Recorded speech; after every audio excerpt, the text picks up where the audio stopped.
నమస్కారం శ్రీనివాస్ గారు, బాగున్నారా? ఊహించారా ఫస్ట్ మీ మెడలో కండవా మారిందని ఎప్పుడన్నా ఊహించారా?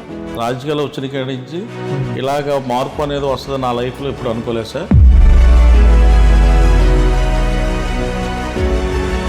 పర్టికులర్గా బొద్దాన్ గారి విషయంలో ఈ ఘటన అనుకోవాలి. నా రాజకీయ జీవితంలో ఇలాంటి మార్పు అనేది ఒక సంచలనమైంది.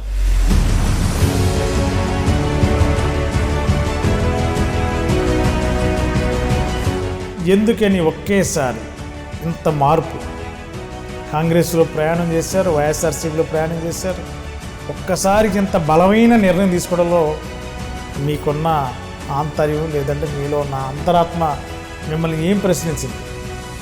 చివరి క్షణం వరకు నాదే టికెట్ అని చెప్పారు.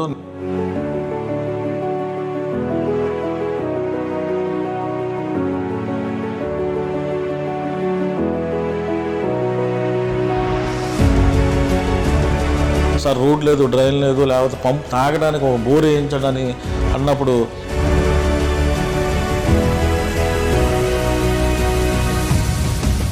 నా డివిజన్ 4వ డివిజన్ ప్రజలందరూ కూడా ఒక తాటి మీదకి వచ్చి మేము ఓట్లేసేది మేము ఏ పార్టీకి మీకు ఇచ్చిన ఓపైనా మీకు టికెట్ మ్యాండేట్ ఇచ్చిన ఓపైనా సరే మేము గెలిపించుకుంటామని ఆ 4వ డివిజన్ ప్రజలందరూ కూడా ముందుకు వచ్చి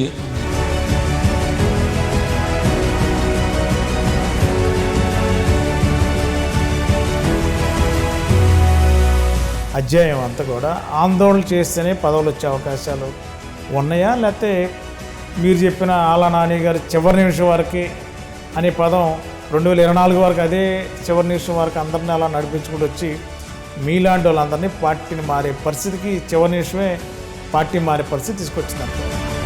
పోలీసులు దెబ్బలు తిన్నా, లాఠీ దెబ్బలు తిన్నాను, 2 సార్లు జైలు కూడా తీసుకెళ్లారు, పోలీస్ స్టేషన్లో పడేశారు.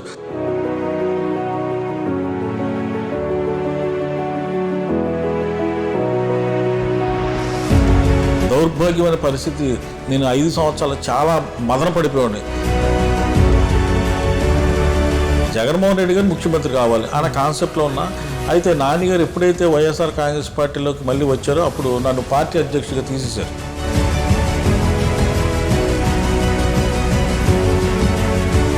ఎమ్మెల్యేగా పోటీలు అంటే ఆలా నాని గారికి పోటీగా ఉన్నారన్నా?